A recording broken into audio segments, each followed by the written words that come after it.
જય શ્રી કૃષ્ણ બધા મિત્રોને નમસ્તે। આજે આપણે બનાવવાના છીએ કેળાની વેફર। એની માટે મેં કાચા કેળા લીધા છે, નાની સાઈઝના છે, તમે જોઈ શકો છો। હવે આપણે કેળાની સાલને ચાકુ વડે ડીટિયા કાપીને ઉતારી લઈશું। આ રીતે ડીટિયા કાપીને આમ કેળાની સાલ ઉતારી લેવાની છે બધી જ। ધોળું ન આવે ત્યાં સુધી કેળાની સાલ ઉતારી લેવી, લીલો ભાગ બધો જ કાઢી લેવાનો। આ રીતે બધા કેળાની આપણે સાલને ઉતારી લઈશું।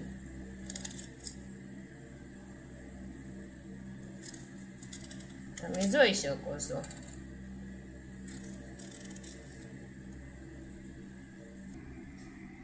આપણા કેળા છે એ સરસ રીતે ફોલાઈ ગયા છે। હવે એ કાળા ન પડી જાય એના માટે હું હાથમાં આ રીતે થોડું મીઠું લઈ અને એના ઉપર લગાવી દઈશું, જેથી આપણા કેળા છે એ કાળા ન પડી જાય।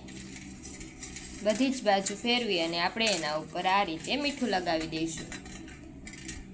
એક પછી એક એમ બધા જ કેળા ઉપર હું આ રીતે મીઠું લગાવી દઈશ।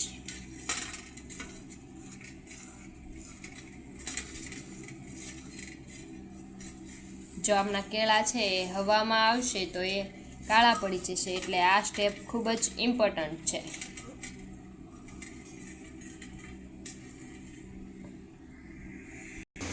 આપણે બધા જ કેળા પર મીઠું લગાવી દીધું છે। હવે એક વાટકીમાં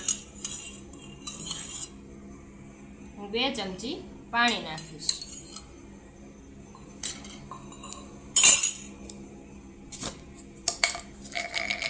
અને એ પાણીમાં 1 ચમચી મીઠું નાખીશ।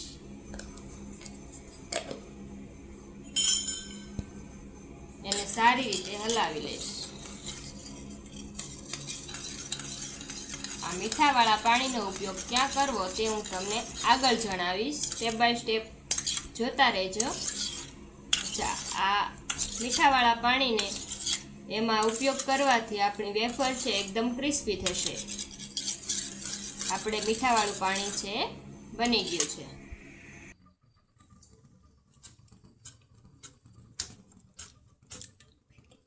જો આપણે સૌપ્રથમ આ રીતની ગોળ વેફર પાડી લઈશું। એના માટે મેં એક ખમણી લીધી છે, એને આ રીતે કેળાને ઉપર નીચે કરી અને આપણે આખા જ કેળાને ખમણી લઈશું। તમે જોઈ શકો છો આપણી કેળાની વેફર છે એ એકદમ આ રીતની સરસ પતળી બને છે, જેનાથી આપણી વેફર છે એકદમ સરસ ક્રિસ્પી થાય છે। હવે હું તમને બતાવીશ આપણે લાંબી વેફર કઈ રીતે બનાવી। એના માટે એક બીજું કેળું લીધું છે અને એને આ રીતે ઊંધું આખું રાખી અને આ રીતે આપણે એને ખમણી લઈશું।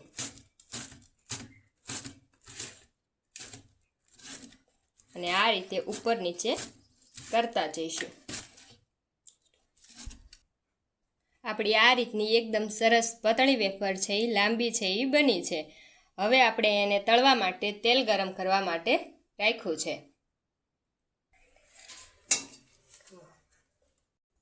આપણે કેળાની વેફરને વધારે ટેસ્ટી બનાવવા માટે મેં 1 ચમચી ચંચળ પાવડર લીધો છે, એમાં હું 1 ચમચી લાલ મરચું પાવડર નાખીશ અને 1 પેકેટ હું જલજીરાનું નાખીશ। તમે જલજીરાની જગ્યાએ ચાટ મસાલાનો પણ ઉપયોગ કરી શકો છો। હવે હું એ બધા જ મસાલાને સારી રીતે મિક્સ કરી લઈશ। મસાલો અગાઉ બનાવવો જરૂરી છે, કારણ કે વેફર છે એ આપણી તળાઈ જાય એટલે એના ઉપર તરત જ ભભરાવવામાં આવે છે, તેથી એ વેફર સાથે સારી રીતે ભળી જાય। આપણો મસાલો છે એ બનીને તૈયાર થઈ ગયો છે। હવે આપણું તેલ છે એ સારી રીતે ગરમ થઈ ગયું છે, તો હવે આપણે આ વેફરને તળશું।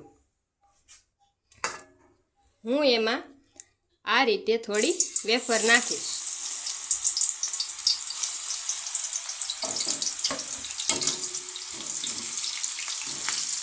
એને આ રીતે હલાવી લઈશું, જેથી એકબીજા સાથે ચોંટી ન જાય। હવે આપણે જે મીઠાનું પાણી બનાવ્યું હતું એમાંથી હું 1/2 ચમચી જેટલું પાણી છે એ આની ઉપર નાખીશ। આમાં ખાસ ધ્યાન રાખવું જેથી દાજી ન જવાય। મીઠાનું પાણી નાખતી વખતે આ રીતના બબલ્સ થશે. હવે આપણે એને સતત હલાવતા રહીશું. મીઠાના પાણીનો સ્ટેપ ખૂબ જ ઇમ્પોર્ટન્ટ છે, જેનાથી વેફર છે એકદમ ક્રિસ્પી થાય છે. 1 થી 2 મિનિટ માટે આપણે એને તળાવવા માટે દીધી છે. હવે આપણી વેફર છે આ રીતનો થોડોક કલર ચેન્જ થાય એટલે એને કાઢી લઈશું જારાની મદદથી.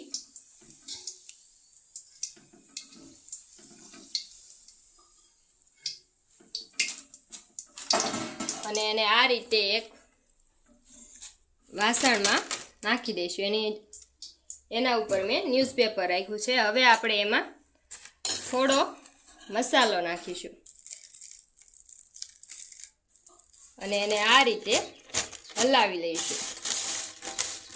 તો ગરમા ગરમ વેફર ઉપર મસાલો નાખવો એ ખૂબ જ જરૂરી છે, જેથી એમાં સારી રીતે મિક્સ થઈ જાય. હવે આપણે એ જ રીતે બીજી વેફરને પણ હું એમાં નાખીશ અને એને આ રીતે હલાવીશ, જેથી એકબીજા સાથે ચોંટી ન જાય. એનું ખાસ ધ્યાન રાખશું.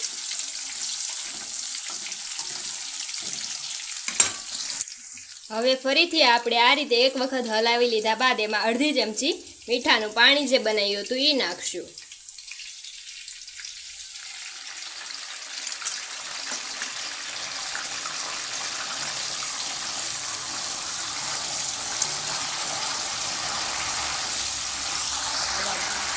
હવે તેને આપણે હલાવી લઈશું. મીઠાના પાણીનો સ્ટેપ ખૂબ જ ઇમ્પોર્ટન્ટ છે, તેથી આપણી વેફર છે એકદમ સરસ એવી ક્રિસ્પી બને છે.